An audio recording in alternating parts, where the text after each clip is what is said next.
Hi, it's Dan here. Welcome back to danducation. I received exactly 103 emails after the last episode, just saying that my enthusiasm was a little too overwhelming, so I've decided to dial it back a bit and go back to my usual presentation style, albeit with this very big microphone that is actually definitely 100% connected and working.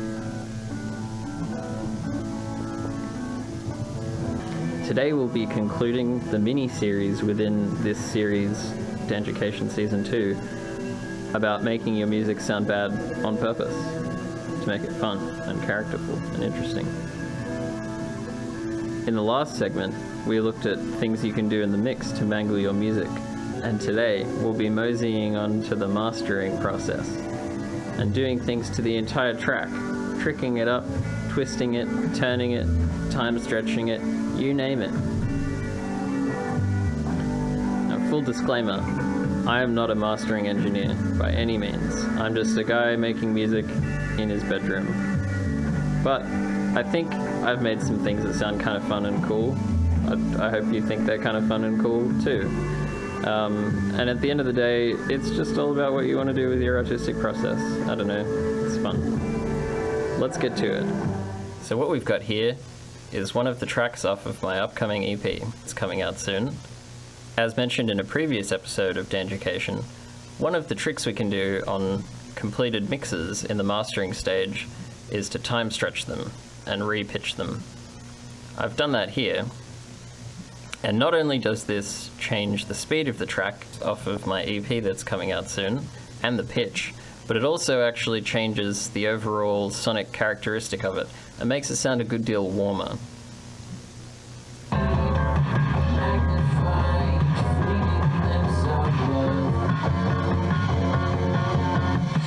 Next up, we're going to go to some effects I've got on this track in the mastering chain. Now obviously you don't have to use all these tricks, this is just for demonstrative purposes.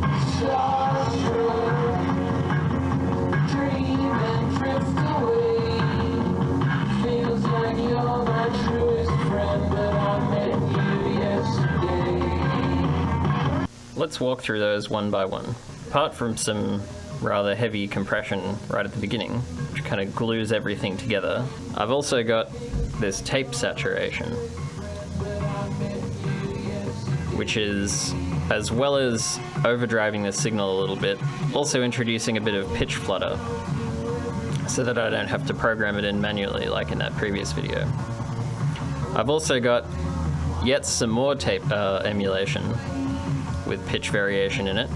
I really like to use the Goodhertz WOW control here. Again, for more overdrive, a bit of color, and a bit of pitch flutter.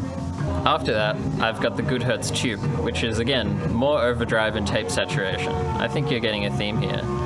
I'm also boosting the lows in this, and cutting the highs just a tiny little bit. Sounds really squished now, which is, in this extreme example, exactly what I want.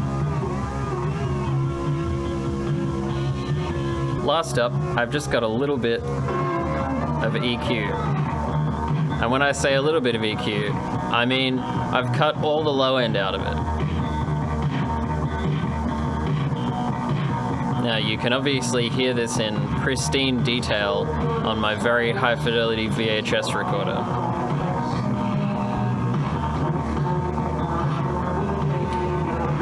The effect we get here is like taking a beautiful gourmet Italian pizza and squishing it in a sandwich press.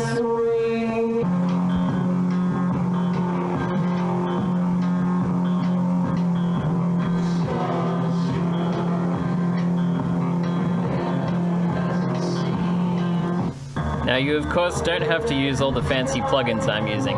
You can always use things that are available within your digital audio workstation. And any type of tape saturation or fake vinyl or anything like that will do the treat just fine. Alternatively, you could just hook the output of your speakers into a tape machine and then record that back in. I don't have that kind of time or that kind of money, but it's up to you. Most importantly, and I cannot stress this enough, I'm not a mastering engineer. However, I do think I've made some pretty cool sounds, and you obviously wouldn't go this extreme in a real-world scenario. Use your ears, listen on lots of different speakers, and just kind of compare what you're doing to what other producers are doing and what other tracks sound like, and try and get as close to how you want it to sound.